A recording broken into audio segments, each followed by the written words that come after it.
તો ફોર્મ ભર્યા બાદ ઉમેદવારો ગાયબ થઈ જવાની ઘટનાઓ વધી રહી છે। ડાંગ જિલ્લામાં પણ કોંગ્રેસના 10 કમલ વિહીર તાલુકા પંચાયતના મહિલા ઉમેદવાર હિના ચૌધરીને ભાજપ ભગાવી ગઈ હોવાના કોંગ્રેસે આક્ષેપ કર્યા।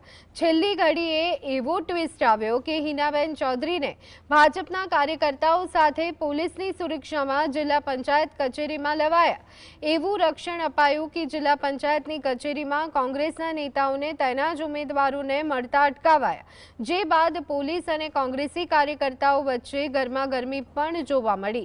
કોંગ્રેસનો આક્ષેપ છે કે ભાજપ પાસે સત્તા છે, વિકાસના મુદ્દે અને તમારી સાથે પ્રજા હોય તો ઉમેદવારને ભગાડી જવાની શું જરૂર પડે।